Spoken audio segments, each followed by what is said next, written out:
Mbabuzako mikwano gyange mwasize mutya mwebale kwekumira Prison Media Television mwebale nnyo mwebalire ddala atanaba kusubscribinga nkusabye okikole mu bwangu ddala tusobole okutusaako amawulire gaffe wano ku Prison Media Television atela ayendetaze okulaba ku mawulire agakwatagana ne entertainment ko n'ebyemizannyo mukwano gwange nkusabye ovistinge ku prisonmedia.com website yaffe eyo gyogenda okusanga amawulire agasinga obungi agakwatagana ne entertainment ko ne sports. Amawulire genze nago olunaku lwaleero mwena mukimanyi bulungi nti emabega kaawo Ssegirinya Muhammad ko ne munne Ssewanyana bakwatibwa era kati embeera ya Ssegirinya Muhammad nga wenzize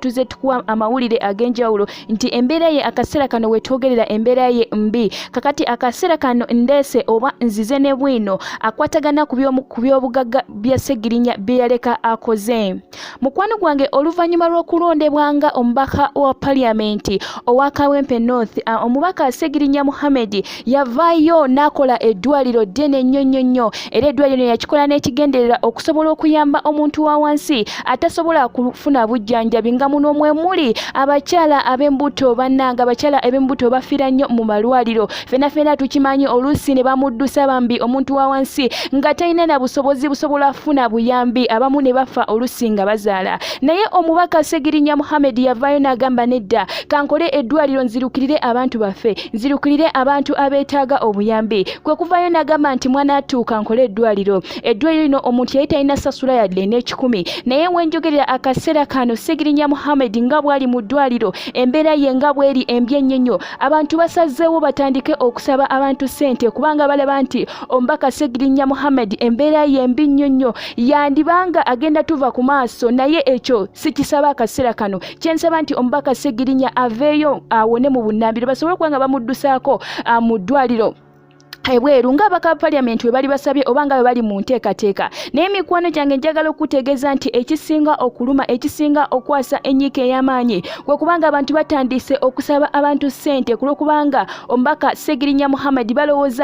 balowooza nti oba fena tukimanyi nti embeera ye mu kaseera kano mbi nnyo. Ebyo ng'obitadde ku mabbali ate ye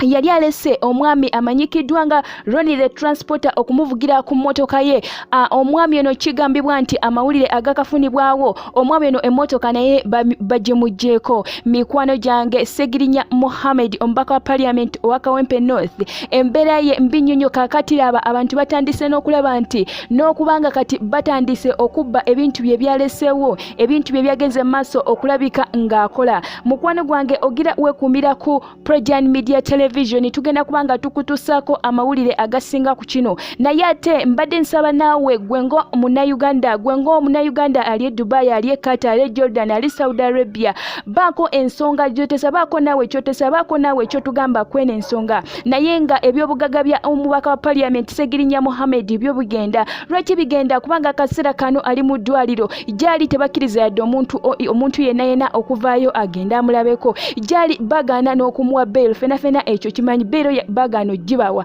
ne munne Ssewanyana. Mikwano gyange gwasobola okubaako essala gy'osaba nabagambye dda asobola okubaako essala gy'osaba genda mu maaso osabe genda mu maaso weegayirire omutonzi omubaka waffe asobola okuba nti afuna obwenkanya afuna eddembe lye ery'obwebange oba gisoboka bamutwale ebweru abaka ba Parliament tebanna bakuvaayo kututegeeza ku butya omubaka wa Parliament wagenda okufuna obuyambi. Mukwano gwange gwampuliriza weekuumire ku Prison Media Television tugenda batukutusaako amawulire agakwata ku nsonga eno mu bwangu ddala kyenkusaba kimu tovaawo.